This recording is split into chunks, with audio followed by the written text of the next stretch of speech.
because of the weather conditions, we have canceled the Maundy Thursday worship service, but I wanted to share some of the reflections that I had prepared for this evening.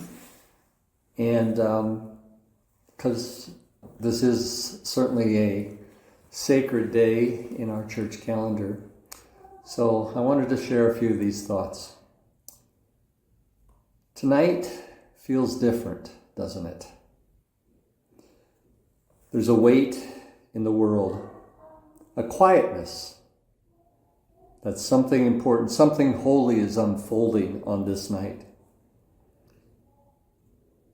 It's not a gathering around an empty tomb. It's not yet the sorrow of Good Friday. But here, as we think about our Lord and the disciples and ourselves at the table, in the upper room, on the night when everything begins to turn. And what does Jesus do on that night? He kneels. Not to pray, not at first at least. Not to teach, not in the usual way. He kneels to wash feet. Dirty, dusty, road-worn feet. It's such a strange thing, is it not?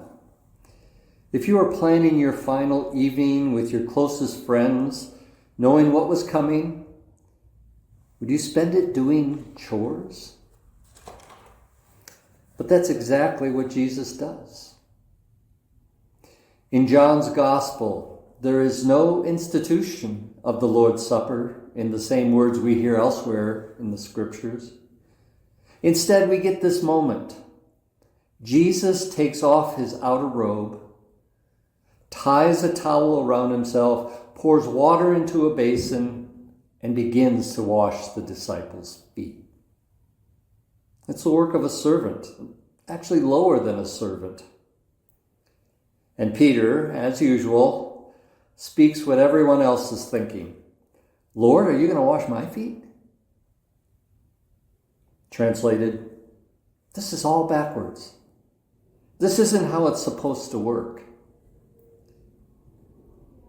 But Jesus is showing them and us what love really looks like.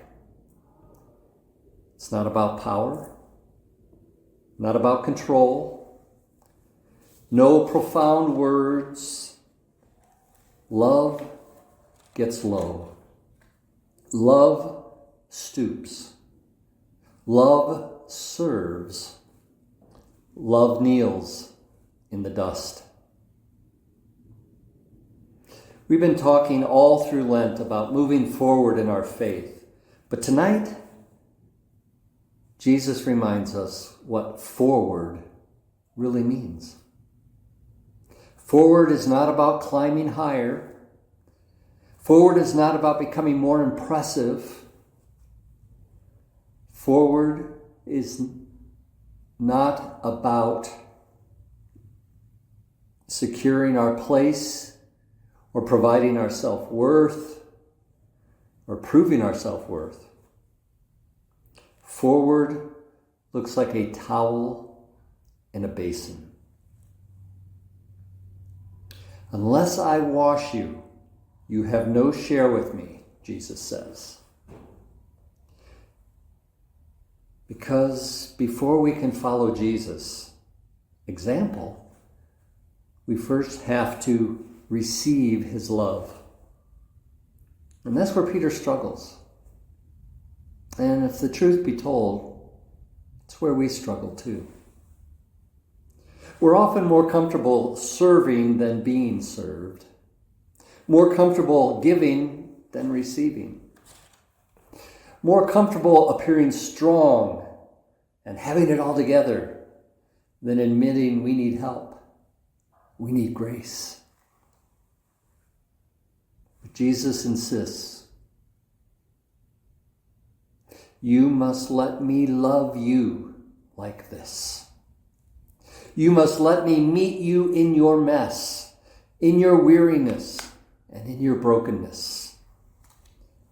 you must let me wash you. And from the basin, we move to the table. And we hear the words from 1 Corinthians on the night in which he was betrayed. Not abandoned, not celebrated, but the night in which he was betrayed. And still, Jesus gives. He gives bread. Still, Jesus pours. He pours wine. This is my body. This is my blood given for you. Even knowing what's coming, Jesus gives of himself fully. And in doing so, he connects this night to something much older, the Passover from Exodus.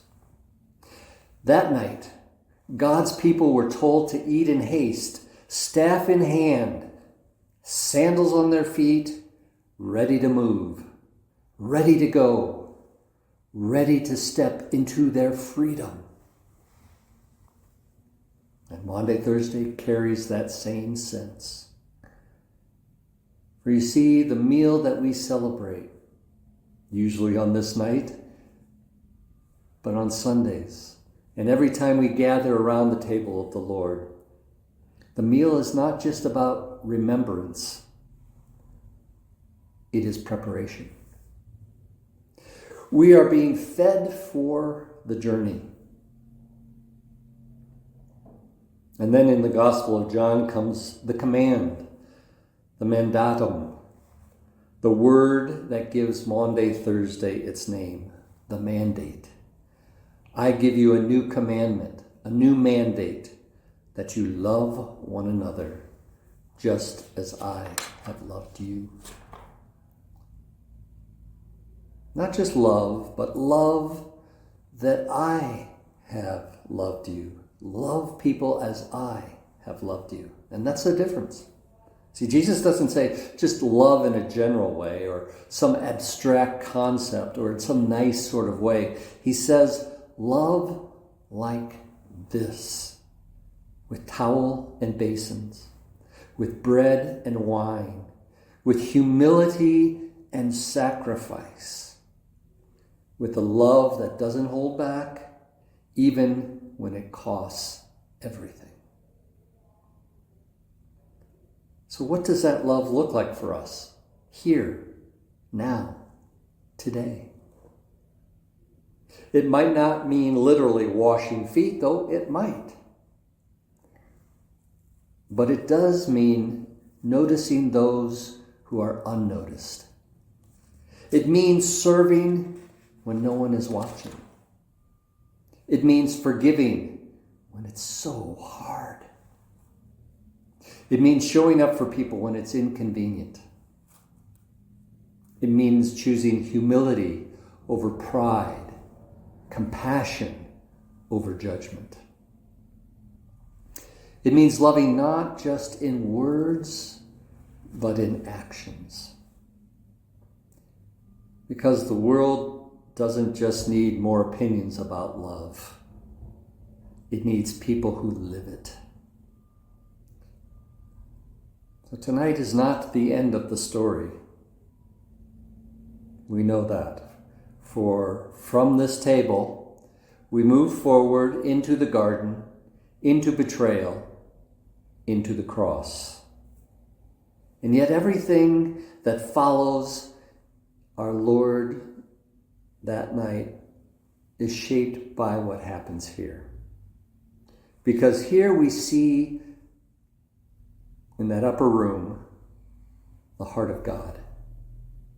We see a God who kneels, a God who serves, a God who gives himself completely. And this is the love that carries us forward in faith. So tonight, though we don't come to the table, Jesus does bid us to come to him. Come today and every day. Come with your doubts. Come with your weariness. Come with your need. And let Jesus serve you. Let Jesus feed you.